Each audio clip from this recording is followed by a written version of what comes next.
Guys, कैसे हैं आप सभी लोग। तो मैं आ चुकी हूँ डाउन द रैबिट होल के सेकंड पार्ट में और हमने ये वाला पैराग्राफ कर लिया था, राइट। हम नेक्स्ट पेज में चलते हैं। यस, तो हमारा ये वाला पैराग्राफ आज हम स्टार्ट करने वाले हैं। तो चलिए इस पैराग्राफ को शुरू करते हैं। There seemed to be no use in waiting by the little door, so she went back to the table, half hoping she might find another key on it or a book of rules for shutting people up like telescopes. This time she found a little bottle on it that certainly was not here before, said Alice, and tied round the neck of the bottle was a paper label with the words "Drink Me" beautifully printed on it in large letters. तो यह लिखा है कि जैसे अब हमने पिछले part में देखा था कि एलिस को एक छोटा डोर दिखता है और उस डोर पे की भी फिट हो जाती है, पर प्रॉब्लम ये होती है कि एलिस इतनी बड़ी और डोर इतना छोटा, तो वो जाएगी कैसे। तो उस डोर को देखने से तो कुछ होगा नहीं। तो एलिस उस टेबल, जो 3 लेग टेबल था, उसे भूलिए मत, वापस इसका रोल है। तो वो उस टेबल के पास आती है और उसको लगता है कि मुझे कोई अनदर की मिल जाए, नहीं तो मुझे एक बुक मिल जाए जिसके अंदर लोगों को छोटा कैसे करे वो लिखा हो। पर उसे ऐसा कुछ नहीं मिला। उसे एक छोटी सी बॉटल मिली जिसके जिसके नेक पर लिखा एक पेपर लेबल था और उस पे लिखा था ड्रिंक मी। अब वो ड्रिंक करती है या नहीं, हम नेक्स्ट पैराग्राफ में देखते हैं। 8th, It was all very well to say drink me, but the wise little Alice was not going to do that in a hurry. No, I'll look first, she said, and see whether it's marked poison or not, for she had written in several nice little stories about children that if you drink much from a bottle marked poison, it is almost certain to disagree with you sooner or later. So यहाँ लिखा है कि drink भी तो कोई भी बोल देगा। एलिस बोलती है कि ड्रिंक भी तो कोई भी बोल देगा, पर मैं उसे ड्रिंक नहीं करने वाली। मैं देखूंगी कि यहाँ पर पॉइजन लिखा है या फिर नहीं, क्योंकि उसने छोटी छोटी प्यारी प्यारी स्टोरीज में पढ़ा था बच्चों के बारे में कि अगर आप एक बॉटल जिस पे पॉइजन मार्क्ड है आप उसे पीते हो तो वो आपको कुछ हार्म कर सकती है। चलते हैं पैराग्राफ नंबर 9 की ओर। However, this bottle was not marked poison, so Alice ventured to taste it, and finding it very nice, it had in fact a sort of mixed flavor of cherry tart, custard, pineapple, roast turkey, toffee, and hot buttered toast. She very soon finished it off. So, उसने bottle को check किया और उस पर poison नहीं mark था। तो venture मतलब उसने एक रिस्क उठा लिया उसे टेस्ट करने का और उसे बहुत अच्छा लगा, तो उसने फटाफट पूरा ख़त्म कर लिया। पर यहाँ पे लिखा है उसमें चेरी टार्ट का मिक्स फ्लेवर था, कस्टर्ड, पाइनएप्पल, रोस्टर की टॉफ़ी, हॉट बटर टोस्ट का मिक्स फ्लेवर था, तो उसे बहुत अच्छा लगा, तो उसने फटाफट पूरा पी लिया। Paragraph number 10. What a curious feeling, said Alice. I must be shutting up like a telescope. तो Alice बोलती है, वाओ क्या फीलिंग हो रही है मुझे।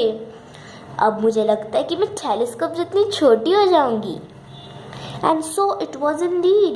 She was now only 10 inches high, and her face brightened up at the thought that she was now the right size for going through the little door into that lovely garden. First, however, she waited for a few minutes to see if she was going to shrink any further. After a while, finding that nothing more happened, she decided on going into the garden at once. But alas for poor Alice! When she got to the door, she found she had forgotten the little golden key. And when she went back to the table for it, she found she could not possibly reach it. She could see it quite plainly through the glass, and she tried her best to climb up on one of the legs of the table. But it was too slippery, and when she had tired herself out with trying, the poor little thing sat down and cried. तो यहाँ लिखा है कि जैसे हमने 10th paragraph में देखा था कि एलिस को लगता है कि वो टेलीस्कोप जितनी छोटी हो जाएगी, और वो ही हुआ।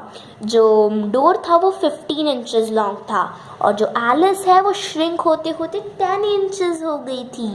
तो उसका फेस बहुत ब्राइटन हो गया, और वो खुश हो गई कि अब मैं इस डोर के उस पार उस लवली गार्डन में जा पाऊंगी। और वो थोड़े मिनट्स रुकी कि वो और श्रिंक होने वाली क्या नहीं। फिर थोड़ी देर बाद वो उस डोर के पास गई, तो फिर उसे पता चला कि उसने तो डोर की की उस टेबल के पास छोड़ दी है। तो वो जैसे ही उस टेबल के पास गई, उसे महसूस हुआ, उसे लगा कि जो की है वो टेबल के ऊपर आ चुकी है, और वो इतनी छोटी अब टेबल के ऊपर कैसे पहुंच पाएगी। तो यही सोचकर उसने ट्राई भी किया उस टेबल के ऊपर चढ़ने के लिए और उस की को लेने के लिए, पर अल्लाह वो इतना स्लिपरी था कि वो उस की के पास पहुंच नहीं पाई। तो यहाँ पे पुअर लिटिल थिंग है एलिस। सो हम 12th पैराग्राफ में देखते हैं अब आगे क्या होता है। Come, there is no use in crying like that, said Alice to herself rather sharply. I advise you to live off this minute. तो एलिस अपने आप से ही बोलती है कि ऐसे रोने से तो कोई फ़ायदा नहीं है। I advise to leave off this minute. Advise you to leave off this minute मतलब रोना बंद करो इसी मिनट। तो ये हमारा 12th पैराग्राफ भी ख़त्म हो गया। अब हम चलते हैं नेक्स्ट पेज की ओर। गाइस हम नेक्स्ट पेज में आ गए हैं, वही पैराग्राफ कंटिन्यू हो रहा है यहाँ। She generally gave herself very good advice, though she rarely followed it. Soon her eye fell on a little glass box that was lying under the table. She opened it and found in it a very small cake on which the words "Eat me" were beautifully marked in currants. Well, I'll eat it, said Alice, and if it makes me grow larger, I can reach the key, and if it makes me grow smaller, I can creep under the door. So either way, I'll get into the garden, and I don't care which happens. So यहाँ लिखा है कि हमने पिछले paragraph में देखा था कि वो अपने आपको एक बहुत अच्छी एडवाइस देती है। यस, वह एडवाइस थी कि रोना बंद करो। तो वो रोना बंद करती है और उसकी आँख को अचानक एक लिटिल ग्लास बॉक्स दिखता है टेबल के नीचे। वो उसे खोलती है उस बॉक्स को और उसे बहुत छोटा सा प्यारा सा केक दिखता है जिस पे ईट मी लिखा होता है। तो एलिस बोलती है ठीक है भाई, खा लेती हूँ, हमें क्या है, वेल आई ईट इट, भाई खा लेती हूँ।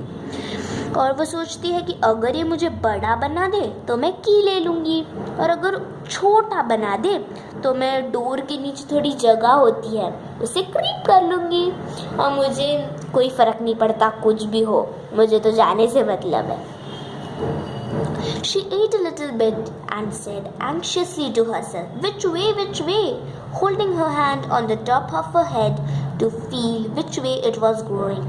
And she was quite surprised to find that she remained the same size. This is what generally happens when one eats cake. But Alice had got so much into the way of expecting nothing but out of the way things to happen that it seemed quite dull and stupid for life to go on in the common way. So she set to work and very soon finished off the cake.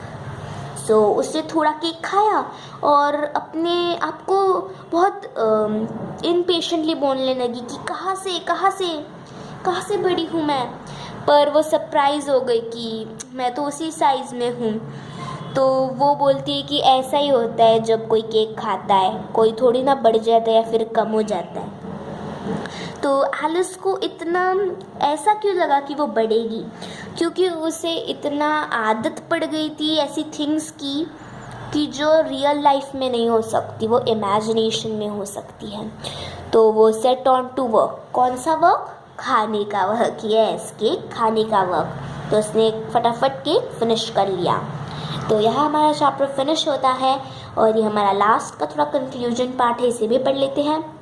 Alice meets many peculiar creatures in the magical land she has entered and has many more strange experiences. The White Rabbit appears again and again to act as Alice's guide, which is amusing because he doesn't seem to know even the time of the day. So, Alice उस magical land में बार बार आती है और उसे बार बार strange experiences होते हैं आगे। तो वाइट रैबिट बार बार उसके सामने आता है एलिस को गाइड करने के लिए, जो अम्यूजिंग होता है, पर एलिस को दिन का टाइम भी नहीं पता चलता। तो ये था हमारा चैप्टर नंबर 1 और डाउन द रैबिट होल यहाँ हमारा ख़त्म होता है। अगर आपको मेरा एक्सप्लेनेशन अच्छा लगा हो तो मेरे वीडियो को लाइक कीजिए, अपने दोस्तों के साथ शेयर कीजिए और मेरे चैनल को सब्सक्राइब कीजिए। तो आज के लिए बस इतना ही दोस्तों, मिलते हैं अब अगली वीडियो में अगले चैप्टर के साथ। तब तक के लिए गुड बाय।